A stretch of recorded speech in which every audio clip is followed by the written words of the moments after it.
This is the story of how a creepy encounter with a scary man at a harbor cafe saved me from something even more terrifying. It was in the autumn of 1994, and I was 19 years old. At the time, my dad had been working for almost 6 months abroad, and I was planning a surprise visit. My dad and I have always been close. I am an only child, and my mother died of cancer when I was still a baby. So it was just my dad and I, really a tiny little family, but he made up for it by being the most awesome parent ever. Now that I wasn't a little kid anymore, I appreciated that more and more. I had booked the ticket and was ready to go. It was going to be great fun to surprise him with a visit. I had to take the ferry, though, and I had just gotten my driver's license and felt really unhappy about having to drive my little car on board the ferry. So I decided to not bring a car at all and just rent one once I got there. Having time to waste, I decided to have coffee at a nearby cafe since I was early, and they hadn't started letting people onto the ferry just yet. At the cafe, there were lots of truck drivers, and I soon realized I was the only woman there. One man, a 40-ish bloke with ice blue eyes and tattoos all over, was eyeing me from across the room. Something about him made my skin crawl. I got up to leave, feeling suddenly very uncomfortable, and to my utter horror, he followed. What do I do now? I asked myself. This was before everyone owned a cell phone, I might add. I decided to try and look busy and maybe he would leave me alone. So I pulled out my ticket and tried to look like I was reading it carefully when he suddenly snatched it from my hand and said, "I'm on the same boat. I'll have hours of your company then. How lovely," in a voice that was an absurd combination of jovial flattery and hidden hostility. I felt very strongly that if I got on that boat, with this man who now knew my booking details, I'd be in grave danger. I can't explain why the feeling was so overwhelming, but it was, and I decided there and then to not get on the boat. The ticket had been cheap anyway. I could get on the next one instead. I hid in the ladies' room until I knew the ferry had left, and then I went to rebook my ticket. The story could have ended here, a creepy encounter with a stalker-ish man, but it doesn't. I was right in the assumption that getting on that ferry would have been unbelievably dangerous. Have you figured it out yet? The date was September 28th, 1994. The name of the ship was MS Estonia, and that cold night she sank in the Baltic Sea, taking 852 people with her, resulting in the worst ferry catastrophe to strike Sweden to this day. I still recall that day with horror and wonder what would have happened if this creepy man had not taken an interest in me, if I had not listened to my instinct and gotten on board instead of waiting for the next boat. Would I have been among the survivors? Or would my dad have seen my name on the list of lives lost in the Baltic Sea? I was around 23 at the time. I am a female and I live in Romania. One night I was coming home from class at around 11 p.m. I had to take the subway for about 12 stops. The destination I had to get off at was the end of the line for the subway. At that time, there wouldn't be many people in the subway. So far so good, until I see, out of the corner of my eye, a silhouette approaching me and sitting right next to me. It was a man, fairly built, dark hair, wearing glasses, a black shirt with a black hoodie, and a sickening smile. He doesn't engage in talking with me, but would just stare at my phone as I would browse through my music. I can hear him breathing heavily, not painfully, but still like he was feeling something very strong. I feel uneasy, so I decide to change my seat and go even further behind, trying to avoid him. I pick a new chair, sit down, plug my headset again, and proceed with the remaining 6 to 12 stops on my way home. I see the silhouette growing bigger and bigger and a breeze running on my skin as I realize the guy is again sitting right next to me. He is glancing in midair, dead eyes, a big smile, staring right into my phone. I panic. There are still 4 stops to go. I have nowhere to hide. I look after the other person in the subway, trying to sit next to her, thinking that strength comes in numbers. She's no longer there. I start shaking a bit, but not allowing the creeper to notice me being vulnerable.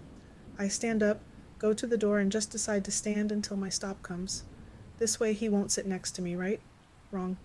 He comes straight after me and sits on the chair right near the door, and because he couldn't see my phone from that angle, he fixates me right in my soul with his black dead eyes, and says, "Hi, gorgeous, why are you avoiding me?" I am freaking out as I look at my phone trying to call my boyfriend or message him, and he stops me by saying, "I know no one will help you. You would have sent an SOS message by now." That moment I realized I am cornered. He has been focusing on my phone to see who I was talking to, trying to figure out if I panic, trying to see if I would ask someone for help. He cornered me bad. I had the luck to reach my stop as I would delay any reaction or ignore him so that he would repeat whatever he wanted to say. I drop off and run for the exit, not looking back. I get out at the surface and I don't see him anymore. At this moment I put my phone in my purse and realize I had pepper spray with me all along. My heartbeat comes back to normal as I know at least I have something to defend myself with, but still a long way to get home. And who knows if he is alone or not. I walk rather fast for maybe 5 minutes from the metro and feel a hand grabbing my wrist hard and pulling me back. Another hand covering my mouth, disabling me from screaming my lungs out. It was him. The same black hoodie, dark hair and dead eyes Stalker. He was furious and said, "Running from me. How dare you run away from me? You should be honored I give you attention." I am fairly built for a woman, 80 kilograms and 1.75 meters tall, so I guess he thought men don't find me beautiful or something, and should feel blessed a creep like him stalks me and tries to hurt me. Now my phone is in my bag. I can't call the police. I can't reach for the pepper spray. I panic. I can't punch him in the crotch. I can't scratch him as I don't have long nails. His hand is still on my mouth. What do? I did the most desperate and disgusting thing I could think of just to save my life. I played along. I used my other hand to touch the inside of his thigh and mumble in, "I'm sorry," while his hand was on my mouth. He took his hand off my mouth and I repeated that I'm sorry, I didn't realize he was just flirting. He put his guard down and took his hand off my wrist. He asked me for my phone number and address to drop me off. But I refused, saying I'd rather add him on Facebook, and he agreed. I told him I'd reach for my phone, but instead grabbed the pepper spray and sprayed all over his face, made sure I'd cover his both eyes, nose, mouth, even his ears and hands. He instantly got all red, suffocating from the pepper and swelling. I called the police, told them what happened and what I did. They asked me if he is immobilized, and I said yes, as the effect wears off in 45 minutes. The police arrived there 5 minutes later to see me shaking like a leaf and a man on the ground, swollen like a pumpkin, throwing up and swearing at me between gasps of breath. He was arrested and the police told me they have been looking for him for the past week as they discovered the body of a 24-year-old woman in his apartment. Fairly built lady, 1.77 meters tall, 75 kilograms, red hair. I have red hair too. The woman was his girlfriend, and ever since he's never gone back to the apartment. I do not know what he wanted to do with me. I can understand why he targeted me due to the similarities, but stranger in the subway stalking women at midnight trying to befriend them, or even worse, murder them. I hope to God you and I never meet again. About 1 year ago, I organized a night out with the guys, 4 of us. We met at my house to walk to dinner. It wasn't a long walk, just about 5 kilometers. I live in Australia, so it gets a bit cooler at night. We started walking when it got darker. The walk goes through mostly neighborhoods. It's a middle-class area, and there's hardly ever any crime, just a break-in now and then. About 3 kilometers in, there's a shortcut straight through the Australian bush. It is a concrete path, but it is hardly maintained. It's roughly 1.5 kilometers of the path, and then you get to the shopping center that way. Even in the day, the path is dark because it sits in the middle of an old dried-out creek, with 2 large hills on either side. There is a steep drop in the middle of the path, so it was pretty fun to ride down on your bike as a kid, though it was better maintained back then. We got to the bush, and as I said, it was getting darker, so I got my phone light out to see if any snakes might sneak up on us. Wouldn't be the first time. As we got to the steep bit of the path, I jokingly shoved my mate Tom into Connor. He did the same, and I slipped and fell over into the red dirt. My blue Adidas cap fell off, and weirdly we couldn't find it. It must have just blown deeper into the bush. I shrugged it off. It was a cheap knockoff anyway. We got to dinner. We didn't drink because the guy whose birthday it was Muslim, so it didn't seem appropriate. At about 9:20, we started the walk back with a few groceries in hand for breakfast in the morning. We got to the bush part. It was pitch black, like you can't see anything dark. I got my phone out and put the light on. We were talking about religion, just the usual philosophical talk about demons, gods, and politics, as we all are pretty interested in. One of my mates is pretty jumpy when it comes to scary stuff, so when we all heard a rustle in the bush, I gave him a shove. He jumped and laughed it off, but then 5 seconds later we heard a scream. It made the hair on the back of my head stand up. It was a woman's scream, blood-curdling. I had never heard anything like it. We all looked at each other. We kept walking in silence, a bit faster the way we were going. I couldn't justify what I heard, so I ignored it. Before we got to the steep dip of the hill, I took one look back. I saw a light, like a phone light, flickering among the trees. My heart raced as I turned back to my friends, trying to act nonchalant. "Did you guys see that?" I asked, trying to keep my voice steady. Tom, who was walking beside me, shook his head. Connor scoffed. "Probably just someone out for a walk like us." The light followed us almost at the same pace as we walked up the dip, and it disappeared when we exited through a turn of the trees. But I couldn't shake the feeling of unease that had settled over me. We continued on our way, the darkness pressing in around us like a suffocating blanket. Every rustle of leaves made me jump, and I found myself constantly glancing over my shoulder, half expecting to see something lurking in the shadows. As we reached the steep dip in the path, I slowed my pace, my senses on high alert. Something felt off, but I couldn't quite put my finger on it. And then, just as we were about to descend, I heard it again, the same blood-curdling scream echoing through the night, but this time we were walking towards it. This time there was no mistaking it. It was the sound of someone in unimaginable agony, their voice raw with despair and suffering. My blood turned to ice in my veins as I realized that this was no ordinary scream. It was the sound of someone who had lost all hope, someone who had reached the depths of despair and seen no way out. I stumbled backward, my heart pounding in my chest. "We need to get out of here," I gasped, my voice barely above a whisper. But before we could move, the air around us seemed to grow thick with darkness, suffocating us with its malevolence.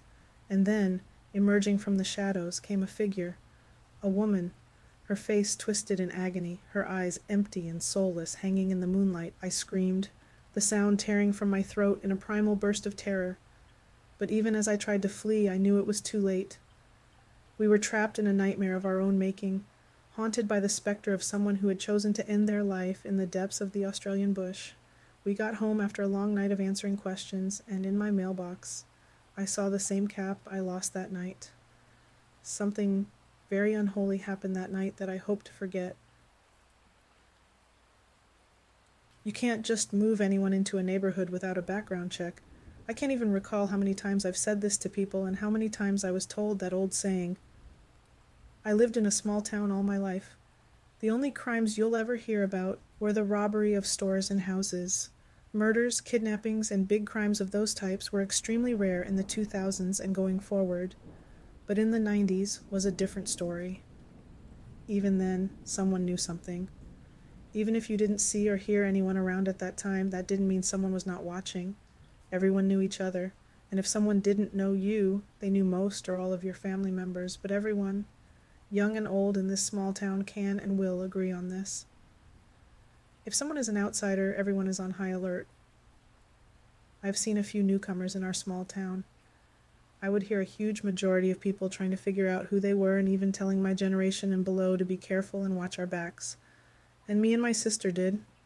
We stayed at home and never left without our mom or stepdad in tow. They made sure of it.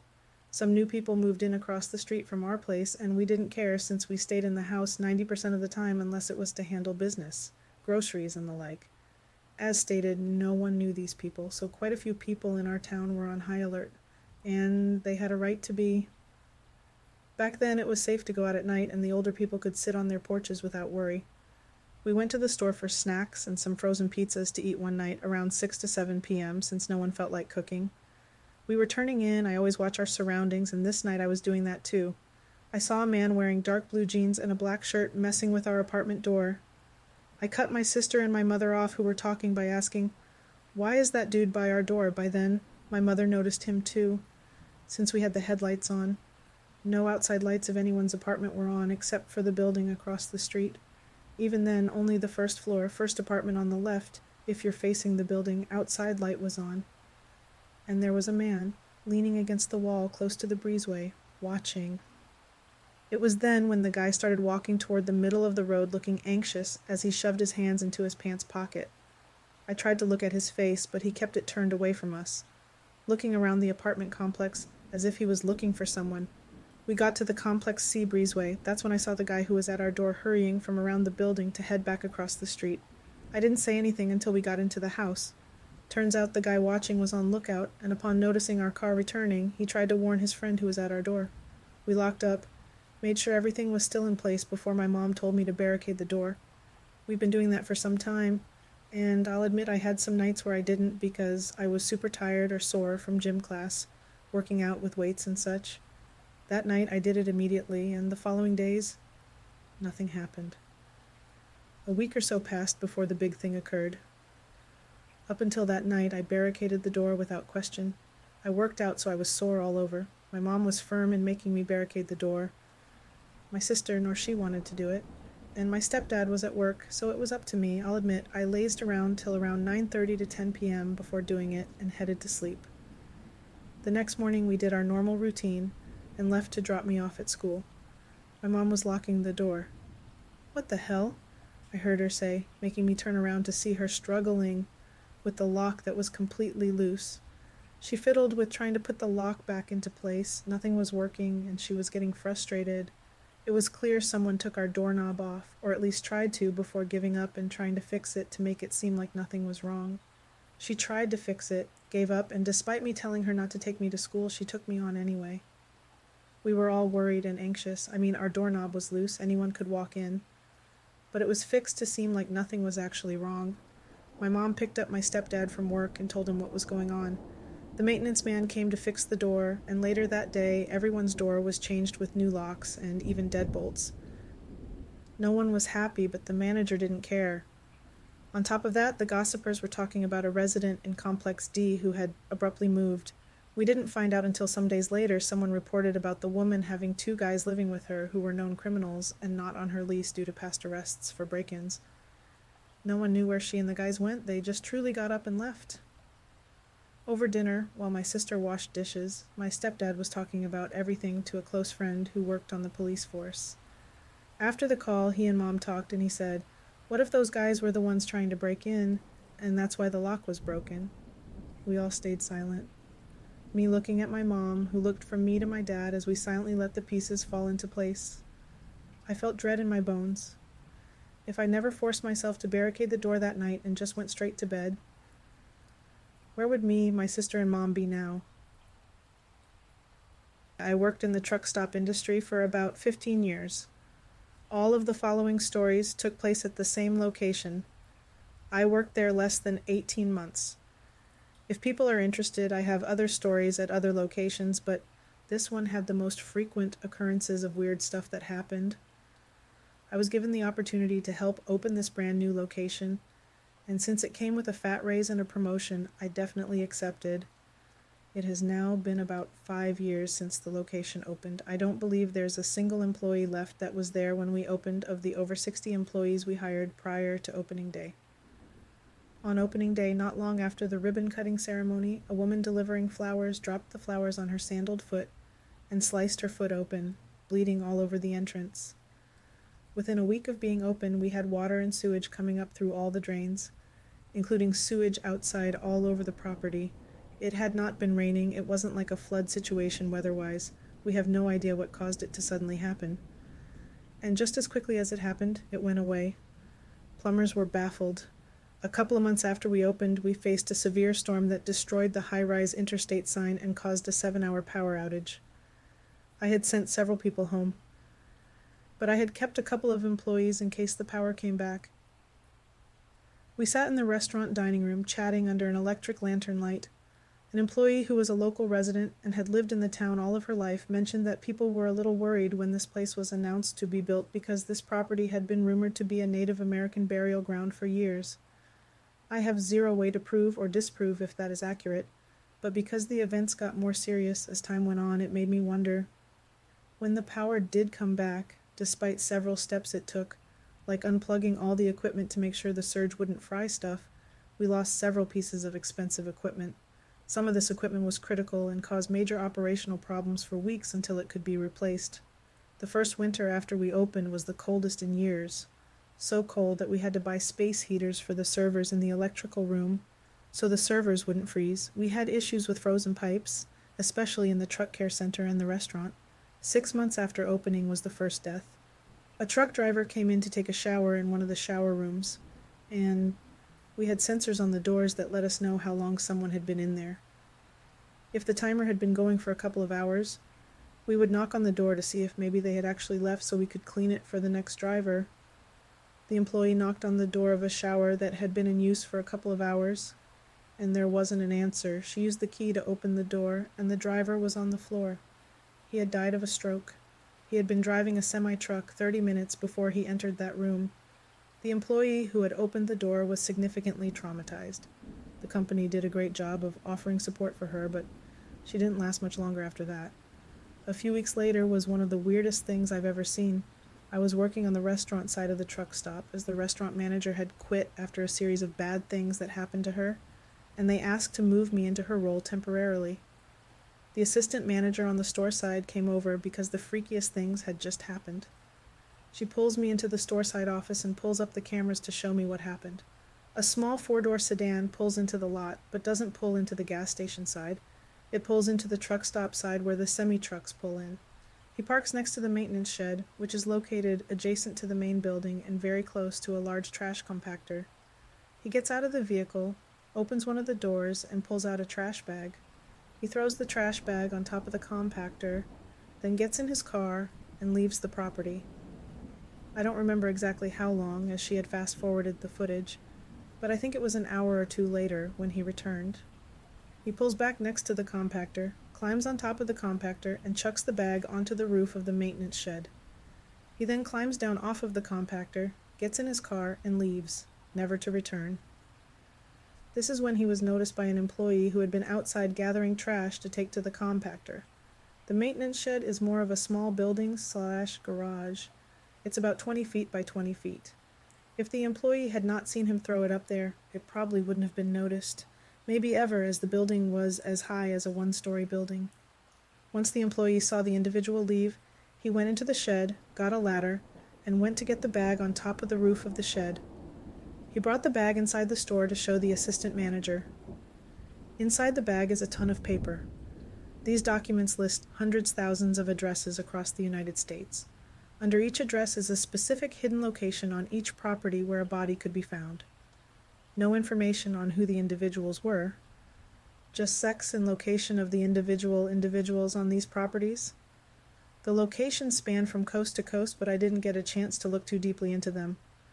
I was really freaked out, and I thought that touching them would maybe contaminate something, so we just put what we had pulled out back in the bag. The obvious answer here was to call the police. So that is what happened next. Now, the thing about truck stops is that they are more often than not in remote locations along interstates for obvious reasons. The town this truck stop is located in has 3 police officers total. It is a town with less than 1,000 people. So when I say the chief of police showed up, it's because he was the highest ranking officer of 3 in the town. He hated us as truck stops bring crime, and suddenly he had a lot more work to do. He comes in, watches the footage, and looks in the bag. And the most frustrating thing here is that he was not concerned in the slightest. He asked what we wanted him to do about it, that it was probably a prank. He took the items with him, filled out a form for request for the footage, and left. My hope here is that he at least forwarded this to the FBI. A couple of weeks after this, there was a body found of a bound, nude, and recently deceased man across the street at a dump. Because it was a dump, they had no idea where the individual had originated from. Sometime in the following weeks was the second death on the property. It was a driver that had died in his truck. Somewhere in the middle of this, we had another severe storm, and the interstate high-rise was destroyed again. We had another weird incident involving abandoned things, but this one had a resolution. A driver came in to show us what someone had left. Ratchet straps and small children's clothing folded up neatly next to a diesel pump. The combination of the items was alarming for me, so I got on the camera system and called the police. I was able to find the truck that left the items, and luckily I got the one amazing police officer in the town. This time she actually did her job and followed up with me to let me know that she had found the driver and called him. He had his kid in the truck for a while for summer break, but it had ended, so he had brought her home to her mom. He wasn't going to see his kid for a while, so when he was cleaning out his truck, he had this clothing and some straps he didn't need and thought someone else could use the items. He didn't think about the combination of the 2 raising eyebrows, and he honestly was really grateful that somebody would be worried and followed up in case. A couple months after the first year mark, the state DOT had to shut down the off-on ramp to the interstate exit because it started to collapse, and they were worried that the overpass would collapse as well. We had nearly zero business for weeks as construction crews rebuilt the ramps and repaired the overpass. It was during this time that I earned a promotion to a general manager role and was moved to a different location. I kept in touch for a while, especially with my former boss and the assistant manager. The incidents continued. A couple months after I left, there were two major incidents, but I cannot remember which came first. One was involving an individual that entered the building with a machete. He was aggressive. The employees were terrified. I wish I hadn't deleted it, but there is footage of state troopers coming in with AKs and drop-kicking the guy, unsure where this person came from as he walked, and this location was 10 to 15 miles from the nearest town. The second was a customer who attacked a teenage cashier because he didn't get the customer's lotto ticket correct and got into a brawl with the maintenance guy who came to the kid's defense. Slowly over time, I lost touch with them, and they both left the location, so I stopped getting the stories. I don't know if they are continuing. Now I avoid truck stops like the plague. This happened to me about a number of years ago, and I have never forgotten. One night, as I was lying in bed trying to get some sleep, my black cat Sabrina scratched at my bedroom door to be let out. Tired, but mostly awake, I slipped out of bed and shuffled to my door and let her go out. However, she looked at me and guided me to the side door to go outside. I went to the door and opened it, then pushed the screen door out of the way so she could leave. However, after I closed the screen door, I happened to look out across the way, which happens to be the side of the neighbor's house. In the driveway, blocking a bit of their house, is my dad's 1995 Chevy truck. On the other side of my dad's truck, I saw a strange figure standing by the hood. I could only see its shoulders and up. It had a larger head than its body, from what I could see. Its neck was thin, and its shoulders were bony looking. Whatever it was had two large, empty eye sockets where eyes should be, but weren't. They were pitch black, like two voids against its pale skin. Now, the rest of the face I could never forget. It looked like the upper half of its face was covered in skin, and the lower half looked shredded. Where the jaw was located was complete bone, and it had a wide, toothy grin as it just stood there and seemed to be looking right at me. Mind you, I wear glasses to see distances, and I thought maybe I was seeing some kind of blur of the bushes or something from the neighbor's house. So I squinted my eyes to get a better look.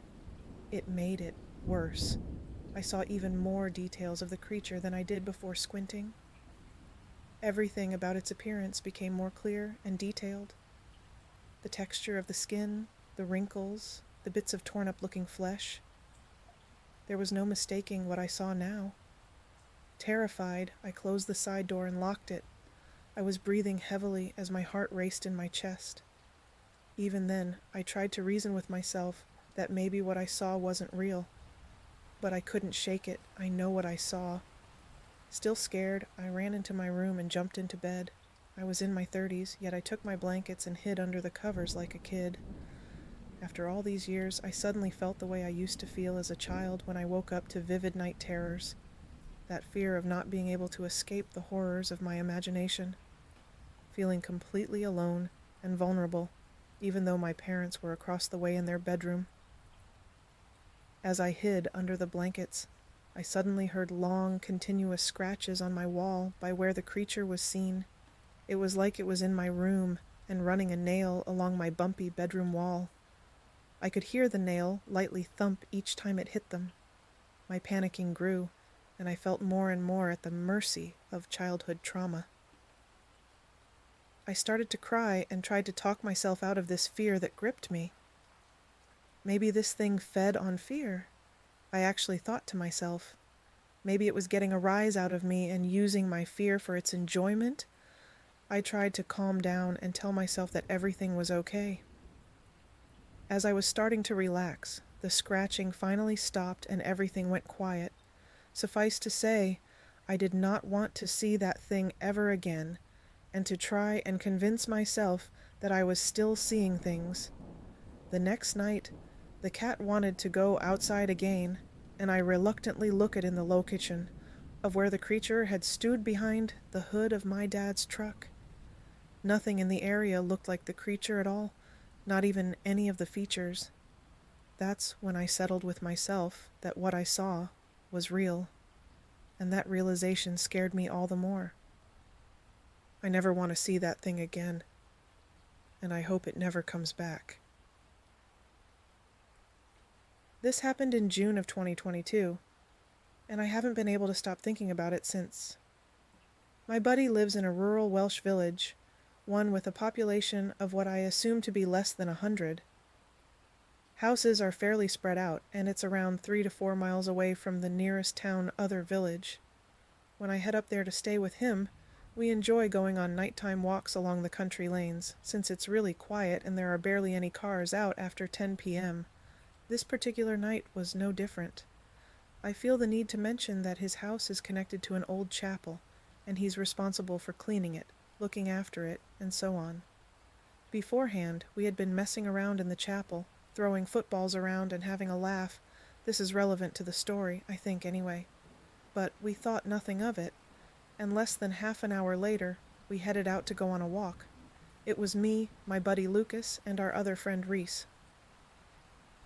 Now, Lucas knows these roads like the back of his hand. He's lived there practically his whole life, and has walked this particular route that we headed along more times than he can count. We were walking and ended up just about a mile away from the nearest village, where an old, abandoned hotel used to be. The building's been knocked down by now, but there are fences blocking where it used to be. This didn't creep us out much, but what happened next did. Lucas pointed through a thick layer of trees at what seemed to be a house with no lights on at all, and despite walking this way many times before. He had never seen the house. He insisted that the architecture was a lot different than the houses we usually saw around this area, sort of European or Germanic, as he claimed. His family is German. He wanted to get a closer look, but the house was blocked off by a construction fence too, which we thought was really weird. I shone my phone light through the fence, and we got a quick glimpse of the actual building, but then came a weird feeling of dread, and we all got this feeling at the same time. It was eerily quiet. No wind, no bugs, no nothing. Now feeling incredibly uncomfortable, we continued along the trail a little further away from the house. Nearby was a wall blocking off a field, and so we sat on the wall to kind of comprehend what had just happened. Across the field, about a mile off, maybe less, was the village's church. We had tried to laugh the situation off, covering our uncomfortable feelings with jokes, until a single church bell ring rang out from across the field. Just one ring. By this time, it must have been around 11:30 p.m., so it wouldn't have made sense for the church bell to be ringing, and even so, it only rang once, which wouldn't have made sense either. We all kinda looked at each other, and Reese insisted that she felt like we shouldn't have been there, speaking exactly what we were all thinking. Me and Lucas agreed, and we quickly continued onto the path and through a wooded area. The walk back to Lucas's place was long and grueling, and the feeling of dread didn't help at all. We didn't speak about the experience the whole way back, until we felt safe enough to.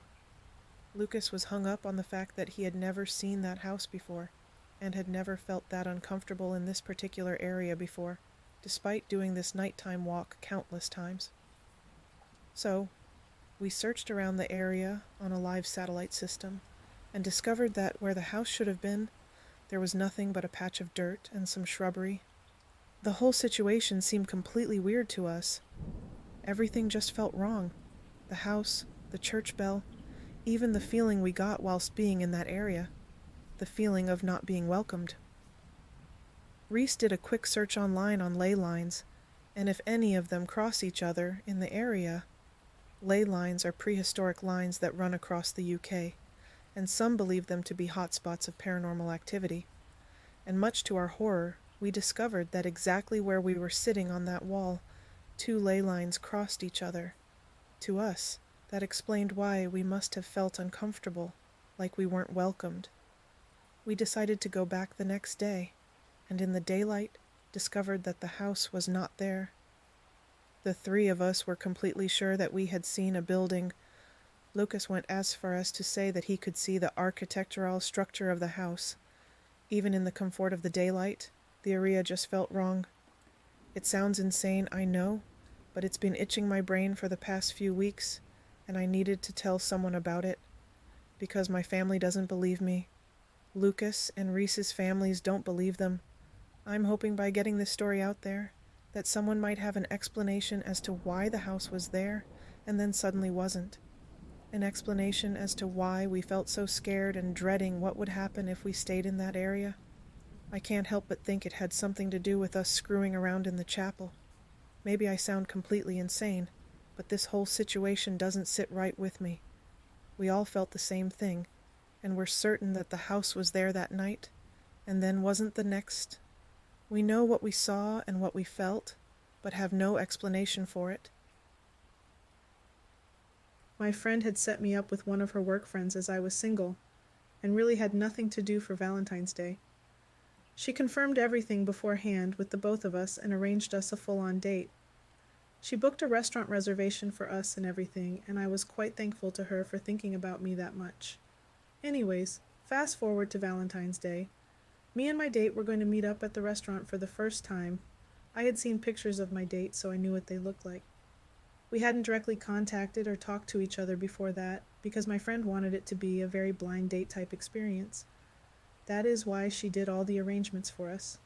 It was around 8 p.m. on Valentine's Day that we met up at the restaurant.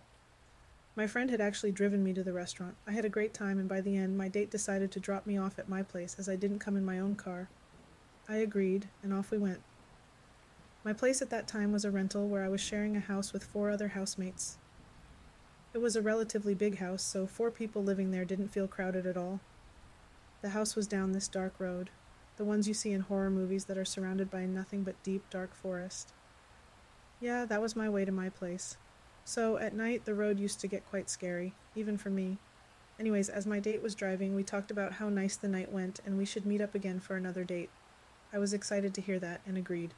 As we were just chit-chatting while on this scary road, we saw this woman standing at the left side by the forest, just waving her hands erratically at us, as there were no other cars on that road. I don't know how to explain it, but the way she was waving her hand was really erratic, as if she was in direct need of help. I told him to not stop the car as I was kind of creeped out, especially at such a scary, dark road. It could have been a trap for all I know. My date at that point had slowed the car down a little bit as he thought that woman was genuinely in need of help. But my intuition just didn't budge, and I told him to not slow down and keep going. All of this happened in mere seconds of her coming into our vision and me having a bad feeling. My date wanted to help her, but at that point I was getting really scared.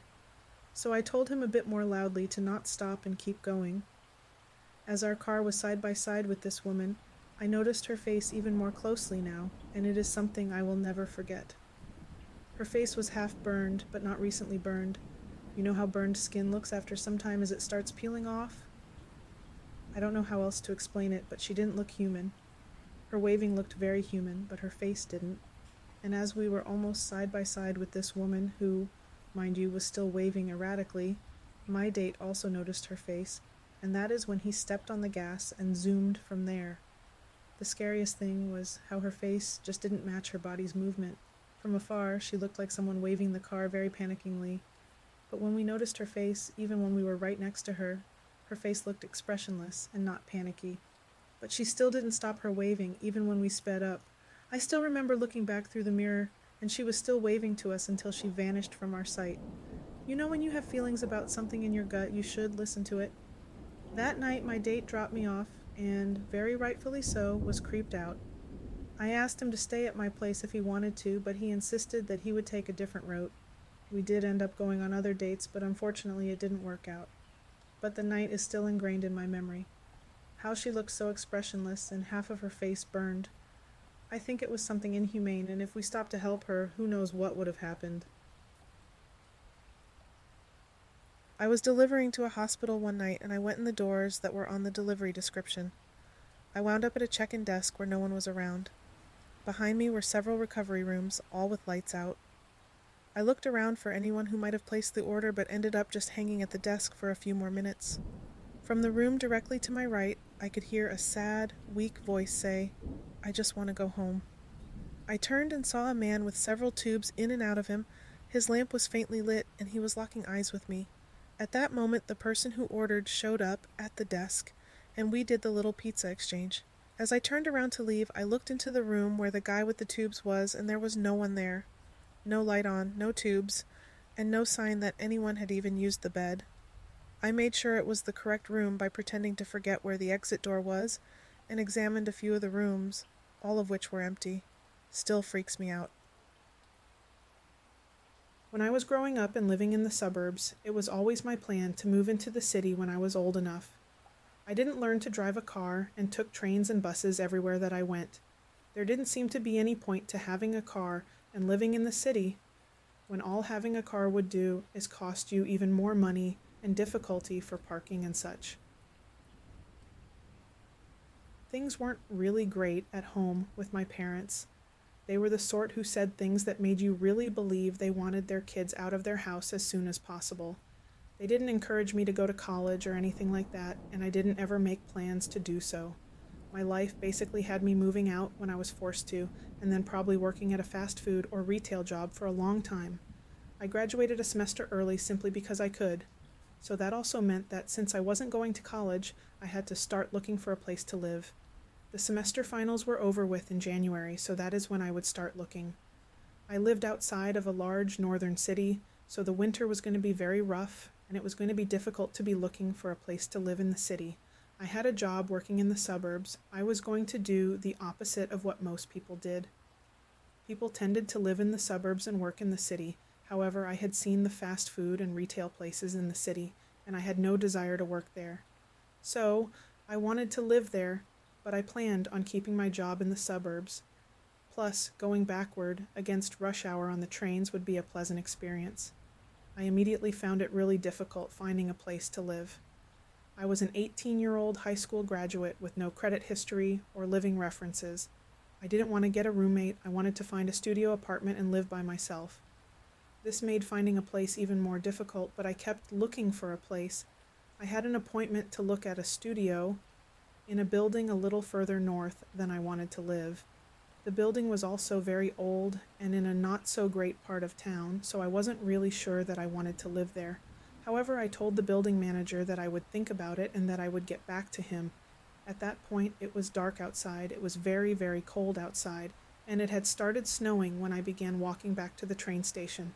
I was trying to save as much money as possible for moving. So I didn't take a bus back to the train station. It would be a bit of a walk, but the cold and the snow didn't bother me at all.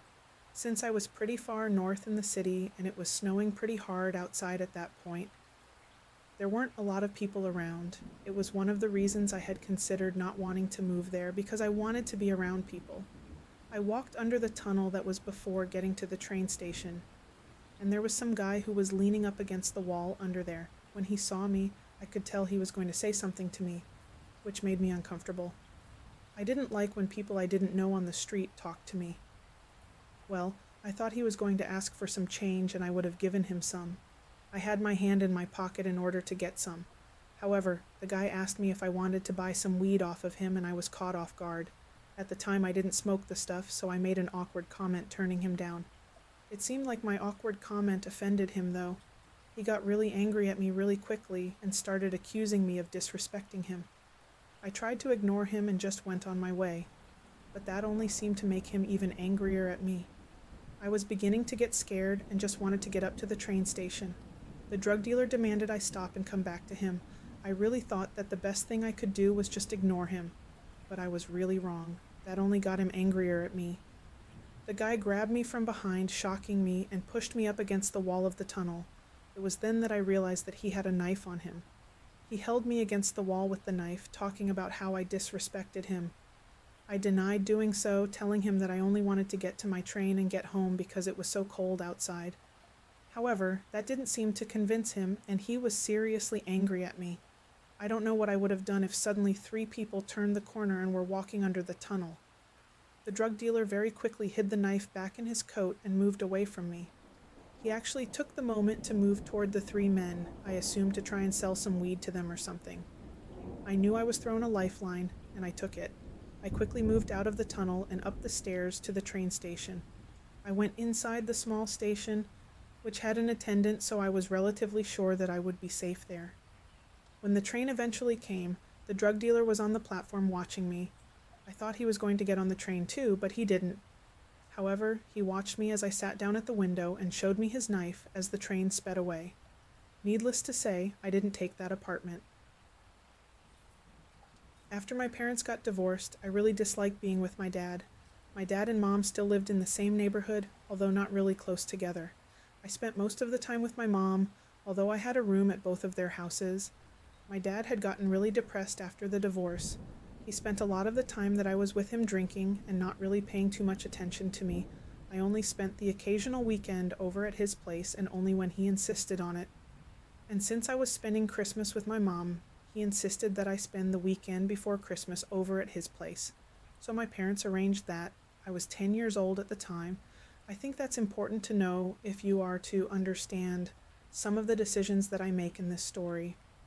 It was a pretty lousy day ever since I walked home from school to my dad's place. It has been snowing pretty heavily all day, so walking to the house caused my feet to get pretty soaked because of the snow. Once I had arrived at my dad's place, he had already began drinking. So the night wasn't going so great. The only thing that I liked was the fact that it was snowing outside, so I sat in the window, drinking hot chocolate and watching the snow fall. Well, my dad drank so much that he eventually fell asleep in his easy chair. This wasn't unusual, but it made the night as bad as any other. I was only 10, and I really didn't know what to do being in the house basically by myself. It wasn't the first time that I completely had to take care of myself, but I didn't really care for it. It seemed like I was wasting my time and my night being at his house. That's when I got the brilliant idea that I should just walk over to my mom's house. I had made the walk before, and it was a bit of a long walk. I also wasn't supposed to be out so late at night. I also thought that my mom might be asleep or out of the house. But I couldn't stand spending more time in this house with my passed-out father. I bundled up as best I could with what I had in the house. And then I set out into the snow. It had really been snowing hard, and it had been building up on the ground. That made it much harder walking out there than it had walking from school. But I was determined to make it back to my mom's house.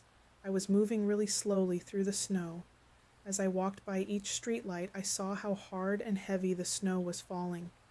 A few times I felt like I should turn around and go back to my dad's house, but I figured it would be fine when I finally made it home. I had gotten maybe about halfway when something happened. A door opened and an older man came out on the porch. He started talking to me, asking me if I wanted to come into his house to get warm.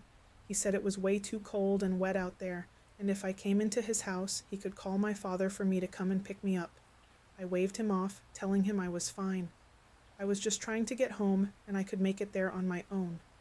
That was when he started offering me things like hot chocolate and fudge if I came into the house. He was making me feel uneasy, because I wasn't supposed to talk to adults that I didn't know. I wished that I could have walked faster, but I would have had to walk in the street for that, and I wasn't allowed to do that either. I wanted to get away from him, because I didn't feel good with him talking to me. I didn't like talking to strangers. When I tried to go on, I noticed him from the corner of my eye. The man began coming down his front walk quickly, coming right at me. I didn't think much about it, but got scared out of my wits when he grabbed me by the arm. He started trying to pull me toward the front walk, and I knew he was trying to get me into his house. I was terrified, and I struggled my best to get away from him. I began screaming out and yelling at him to let me go. But the guy was dragging me, and since he was a lot bigger than me, he was winning. There was no doubt that he was going to get me into his house. I got extremely lucky, however, as a snowplow was coming down the street at that time. It caught the attention of the man dragging me. I was able to use the icy slickness of the sidewalk to knock him off balance and onto his butt. Then I jumped over the snowbank, separating the sidewalk from the road and in front of the snowplow. The man who had grabbed me got up and started running back toward the house. The snowplow stopped and a big man got out of the cab. I ran over to him and told him that the man in that house tried to abduct me and could he help me out. The driver let me into his truck and he used his phone to call the cops. He waited in front of the house until they arrived, which took a while. But when they arrived, they went and confronted the man in the house. He was arrested for attempting to abduct me. The police then took me home to my mom's house. I did get in some trouble for attempting the walk in the first place. Mostly my parents were both happy nothing bad happened to me. That was the closest call I ever had in my life. In the early 1990s, I went to school in upstate NY. It was my first experience away from home for any length of time. This particular college town was built around a beautiful lake, and because of that, when summer came to a close, everything closed up with it. Picture a vibrant happening center turning into a barren ghost town overnight. With the cold weather, the sky went from beautiful blue to a dull, lifeless gray, and remained like that until spring. One of my housemates was also a substance dealer, which was convenient for me as I was a chronic stoner at the time.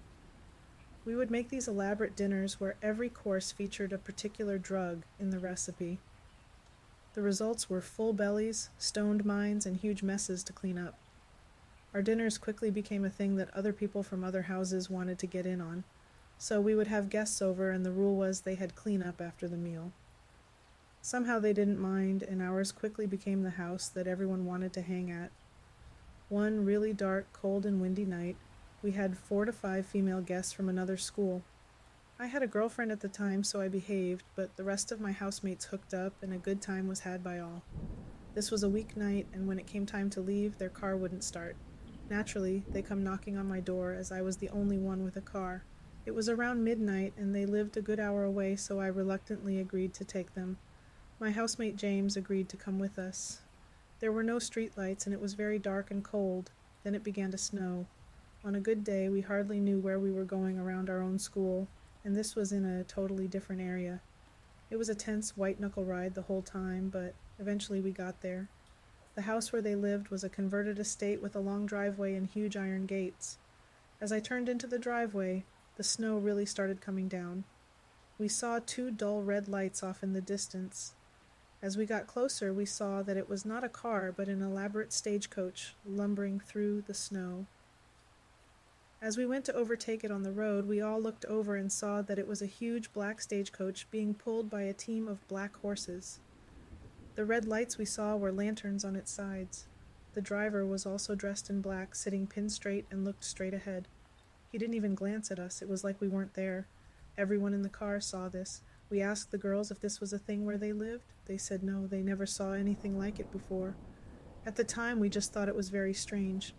Like, why would someone be out in a stagecoach after midnight in a snowstorm? I remember thinking maybe this is just how they get down up in the country. It didn't occur to us right away that it could be anything else. After we dropped them off at the house, we turned around to leave, both fully expecting to see that stagecoach again, as their house was the only thing at the end of the driveway/road. Instead, we saw nothing. No horses, no hoof prints, no other tracks but our own from coming the other way. At that point, it finally dawned on us both. No doubt a delayed reaction from dinner.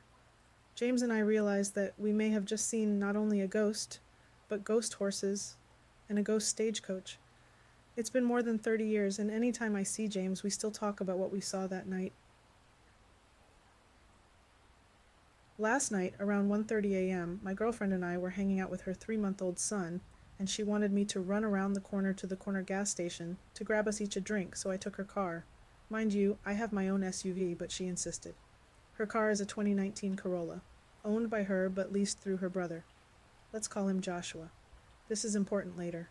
I drive around the corner, then up the main road to the gas station, grab the sodas, pay for them with a card, then hop back in the car to go back to her place.